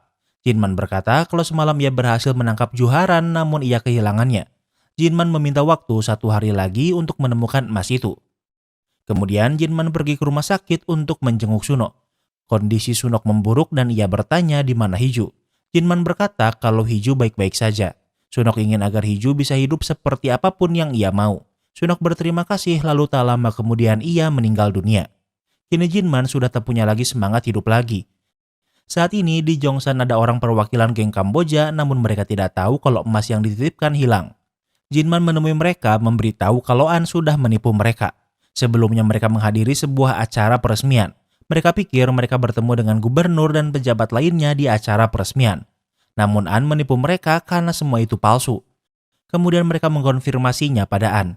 An pikir orang yang mensabotasenya adalah Park yang ingin meruntuhkannya. Geng Kamboja ini tidak begitu peduli pada gubernur palsu. Yang mereka ingin tahu apakah emas mereka disimpan dengan aman. Mereka belum melapor pada geng Kamboja masalah yang terjadi di sini. Kemudian An mengutus Gitae untuk mengantar anggota geng Kamboja ini. Tentunya An memiliki ide lain. Ia tak bisa membiarkan geng Kamboja tahu kalau An menghilangkan 1 ton emasnya. Sehingga Gitae diberi tugas untuk membunuh anggota geng Kamboja ini. Namun salah satu anggota geng yang dikirim bukan orang biasa dan bisa bertahan bahkan membunuh orang suruhan An. Dengan begitu, geng Kamboja akan tahu kalau An menghilangkan emasnya. Di tempat lain, Jinman sedang di kantornya. Ia mendengar telepon Hiju berbunyi dan yang meneleponnya adalah Dokyung. Jinman berkata kalau ia tahu Dokyung memiliki setengah emas Hiju. Jinman memberitahu kalau saat ini ia sedang menahan Hiju. Namun jika Dokyung memberikan emasnya, Hiju bisa dibebaskan. Dokyung bersedia dan Jinman mengajak bertemu di sebuah toko emas bernama Lucky. Jinman ingin Dokyung menjual emas itu di sana dan langsung hubungi Jinman. Ternyata saat ini Dokyung sudah ada di Korea. Lalu Jinman menemui Hiju di sel tahanan. Jinman berkata kalau Hiju akan dibebaskan dan memintanya langsung melarikan diri. Jinman masih tidak mau memberitahu kalau ia adalah ayah Hiju. Sementara Hiju masih tidak mau mempercayai Jinman. Sehingga Jinman berkata kalau ia akan membebaskan Hiju jika ia membayarnya dengan 2 batang emas. Jinman memberikan barang-barang Hiju lalu membiarkannya pergi begitu saja. 산업인모 잘 부탁해요. Sebelum pergi, Hiju membuang tas berisi 2 batang emas untuk Jinman. Kemudian Jinman menelepon Gitae karena tak bisa menghubungi Park. Jinman berkata kalau ia akan menangkap Dokyung. Jika emasnya ditemukan, ia ingin 2 miliar yen sebagai bayarannya. Selain Park, Jinman juga menelepon An memberitahu kalau ia menemukan Dokyung dan Park. Rencana Jinman adalah mengadu domba An dan Park dengan Dokyung sebagai umpannya. Di tempat lain, Hiju pergi ke toko Donggu untuk melarikan diri ke luar negeri. Donggu memberitahu kalau Dokyung baru kembali ke Korea. Tak hanya itu, Dokyung juga sudah memesan tiket untuk 1 orang dan 1 mobil. Mendengar ini, Hiju tak jadi lagi pergi ke luar negeri. Ia memeriksa akun banknya dan isinya kosong, artinya Dokyung berbohong tentang akan mengisi rekeningnya lebih dulu dari hasil penjualan emas. Dokyung kembali sambil memesan 1 tiket untuk keluar lagi, artinya Dokyung kesini untuk mengambil sisa emas Hiju. Hiju bisa saja pergi namun ia memiliki rencana lain. Di tempat lain, Wugi kembali ke toko pegadaian Hiju. Saat ini sedang tidak ada siapa-siapa di sini. Wugi memeriksa dan menemukan emas batangan Hiju. Namun di saat yang sama ada yang datang dan ternyata itu adalah Dokyung. Wugi ingin menyerang namun Dokyung membawa pistol. Wugi ingin menggunakan emas itu untuk membebaskan Hiju. Namun Dokyung mengancam untuk menunjukkan di mana emas itu. Wugi tak ingin menyerah sehingga ia melawan. Namun karena masih dipenuhi luka, Dokyung berhasil mendominasi. Dokyung menggunakan pistol dan menembak Wugi. Waktu berlalu, Hiju kembali ke toko. Ia sangat waspada apalagi melihat tokonya berantakan. Yang ia temukan di sini adalah Wugi. Hiju membangunkan Wugi namun ternyata ia tak mati. Wugi pikir Dokyung menembaknya namun sepertinya tembakannya meleset dan Wugi pingsan karena terkejut. Namun emas yang disembunyikan Hiju sudah diambil dari Dokyung. Wugi memberitahu kalau Dokyung yang membawa emas itu. Tempat ini berbahaya sehingga Wugi membawa Hiju pergi dengan mobilnya. Wugi menunjukkan rekaman Dokyung yang keluar dari toko sambil membawa emas. Sementara itu Dokyung tidak melarikan diri. Ternyata ia pergi ke toko emas yang Jinman arahkan. Dokyung langsung menjual emas di toko yang ditentukan. Tentunya pemilik toko memberitahu Gitae dan Park kalau Dokyung memang ada di sini. Kemudian anak buah Gitae menyerbu toko untuk menangkap Dokyung. Tak butuh waktu lama, Park langsung menginterogasi Dokyung. Dokyung tidak mau berkata apa-apa sehingga Park harus menyiksanya. 희주가 빠르시네. 아직 시작도 안 했는데. Dokyung Shimokondo baru disiksa dikit langsung bilang kalau yang memiliki emas adalah Hiju. Park memaksa Dokyung untuk menelepon Hiju. Saat ini Hiju dan Wugi sedang di workshop. Dokyung menelepon Hiju namun Hiju pikir ini aneh. Sepengetahuan Dokyung saat ini Hiju sedang ditahan oleh Jinman. Walau begitu Hiju masih mengangkatnya. Dokyung berkata kalau saat ini ia sedang di toko emas dan ingin membeli cincin pernikahan. Hiju bertanya apa maksudnya dan Dokyung bingung kenapa Hiju bisa mengangkat telepon karena ia pikir Jinman yang akan mengangkatnya. Kemudian Dokyung melarang Hiju untuk datang ke sini. Park mengambil alih. Ia mengancam jika Hiju tidak memberikan emasnya maka Dokyung akan dibunuh.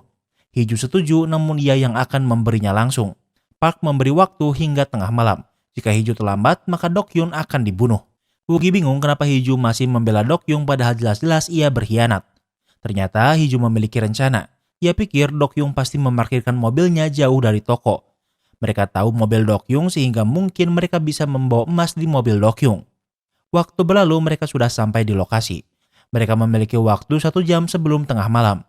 Hiju meminta mereka berpencar agar bisa menemukan mobil Dokyung lebih cepat. Namun ternyata Hiju memiliki rencana lain karena ia masih ingin menyelamatkan Dokyung. Sementara itu Wugi berhasil menemukan mobil Dokyung. Namun ternyata Jinman ada di sini dan menemukan Wugi. Wugi berkata kalau ini adalah mobil Dokyung dan di dalamnya ada emas milik Hiju. Mendengar ini, Jinman mengizinkan Wugi memeriksanya namun mereka tidak menemukan satupun batang emas. Jinman bertanya bagaimana Wugi tahu kalau Dokyung ada di sini. Wugi menjawab kalau Park memaksa Dokyung untuk memanggil Hiju ke sini. Wugi mengingat lagi emas yang ia temukan di toko pegadaian. Wugi ingat kalau ia hanya menemukan 1 batang emas dan belum sempat memeriksa lagi karena Dokyung keburu datang. Menyadari ini membuat Woogie mengerti kalau rencana Hiju dari awal memanglah untuk menyelamatkan Dokyung. Di tempat lain, Hiju berhasil menemukan toko emas laki. Ia datang sambil membawa pistol. Alasan kenapa Hiju ingin menyelamatkan Dokyung adalah karena Dokyung tak berbohong. Saat memeriksa rekeningnya, awalnya nilainya 0. Namun setelah di-refresh, ternyata Dokyung sudah mengirim 50 miliar won ke rekening Hiju. Gitae keluar toko sehingga Hiju bersembunyi. Tak lama kemudian, Park juga keluar untuk mencari udara segar. Park yakin kalau Hiju pasti akan datang. Sama seperti Hiju, berada di dekat emas juga membuat Park sulit mempercayai orang di sekitarnya. Park mulai mencurigai Gitae dan ingin memeriksa ponselnya. Gitae menunjukkan ponselnya pada Park. Ia mencoba menyerang namun Park sudah tahu kalau Gitae berada di pihak An sehingga Park membunuh Gitae. Park memeriksa pesan Gitae pada An yang memberitahu kalau saat ini mereka sedang ada di sini. Park sadar kalau ia tak bisa mempercayai siapapun. Kemudian ia kembali ke toko lalu membantai semua anak buah Gitae. Park keluar toko untuk mengejar anak buah Gitae yang kabur. Hal ini dimanfaatkan Hiju untuk masuk ke toko. Di dalam sudah tidak ada siapa-siapa lagi yang hidup kecuali Dokyung. Hiju mengajak Dokyung keluar namun di saat yang sama Park datang. Dokyung masih terikat sehingga Park bisa mengalahkannya dengan mudah bahkan menembaknya. Hiju juga memiliki pistol namun karena tak terlatih ia menembak tanpa arah dan tidak mengenai Park sampai pelurunya habis. Di saat yang sama An dan anak buahnya sampai di lokasi. An ingin menangkap Dokyung, Park dan Hiju hidup-hidup. Park mengancam akan membunuh Dokyung jika Hiju tidak memberitahu di mana emas itu berada. Park sudah muak sehingga ia membunuh Dokyung tepat di depan mata Hiju. Hiju tahu jika ia memberitahu Park maka Park akan membunuhnya. Justru untuk bertahan hidup ia tak boleh memberitahu Park. Hiju tak berbicara walau Park memukulinya berkali-kali. Namun di saat yang sama, Jinman datang dan menembak Park walau hanya mengenai bahunya. Sementara Woogie dengan sengaja menabrakkan mobilnya agar jalan ke arah toko tertutup sehingga anak buah An tidak bisa ke toko tepat waktu. Kembali ke tempat Hiju. Park dan Jinman saling tembak. Namun Hiju juga memiliki pistol dan juga peluru cadangan. Saat Jinman kehabisan peluru, Park mendekat untuk membunuhnya. Namun Hiju tanpa disadari menembak Park di dadanya walau Park juga berhasil menembak Hiju. Park masih hidup sehingga Hiju menembak Park lagi untuk memastikan kematiannya. Hiju sudah sangat lemas. Ia memberitahu kalau emasnya ada di workshop. Woogie pergi untuk menyelamatkan emas itu. Waktu berlalu, Woogie berhasil sampai ke workshop dengan selamat. Di sana ia menemukan emas Hiju yang disimpan. Namun di saat yang sama Jinman datang. Jinman dan Woogie saling menodong pistol. Woogie ingin menggunakan emas ini untuk membebaskan Hiju dari An. 저 금괴 가짜예요. Unsok memberitahu kalau emas yang ada di sini palsu karena Hiju yang memintanya membuatkannya. Emas yang asli hanya Hiju yang mengetahuinya. Di tempat lain karena Hiju tak sempat diselamatkan saat ini ia sedang berada di tangan An. Tembakan Park mengenai bahunya sehingga nyawanya tidak dalam bahaya. Anak buah An sudah memeriksa ke toko pegadaian namun di sana tidak ada emas seperti perkataan Hiju.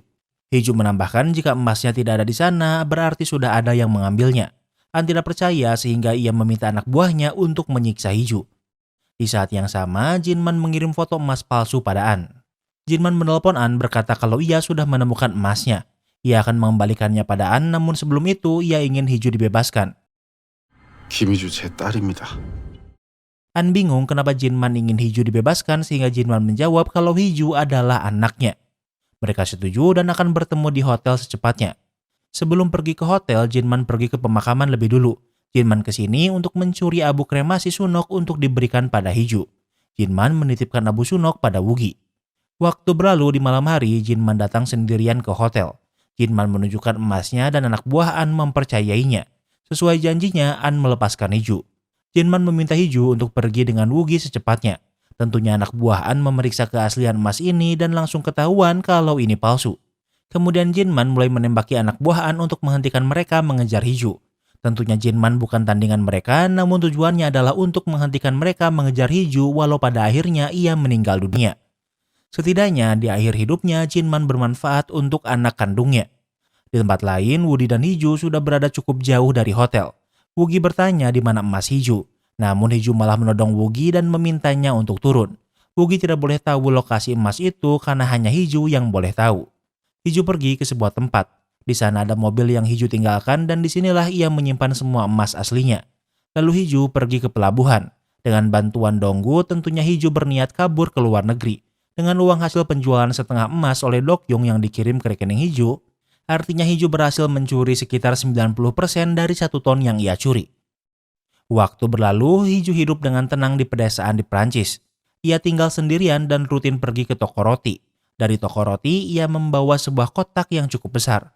Karena sekarang Hiju kaya, tentunya ia membeli rumah mewah walau tinggal sendirian. Ternyata isi kotak ini adalah beberapa gepok uang dolar dan juga sebuah wadah. Isi wadah ini adalah abu kremasi Jinman dan Hiju menyimpannya di samping abu ibunya. Dolar ini adalah bentuk pencairan emas yang dilakukan Hiju. Hiju mengumpulkan banyak uang yang bahkan ia menggunakan kulkas untuk menyimpannya. Di saat yang sama, Wugi datang. Mereka hidup terpisah, namun baik Wugi juga hidup dengan bahagia dengan hasil curian mereka. Namun ternyata pemilik asli emas ini yaitu geng Kamboja menemukan Hiju di sini.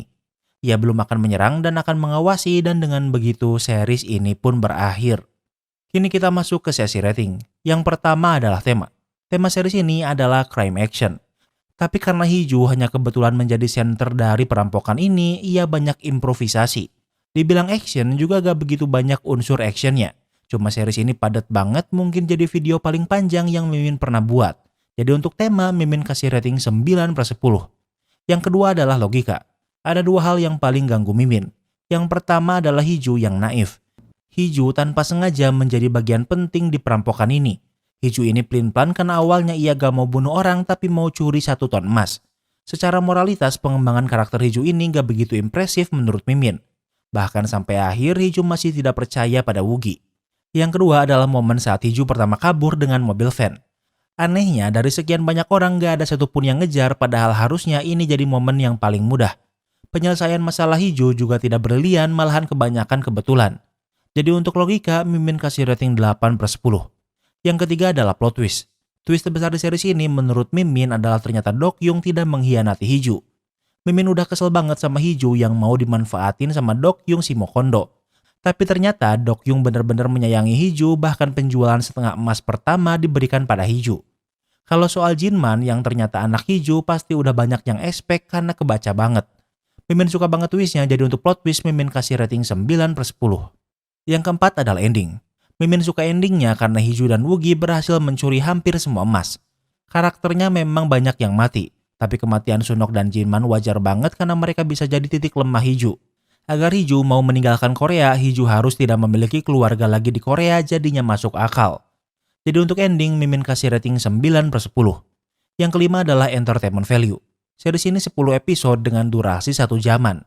Di tahun sekarang, udah jarang ada series dengan 10 episode dan durasi panjang. Mimin kira isinya bakalan banyak filler, tapi ternyata padat banget.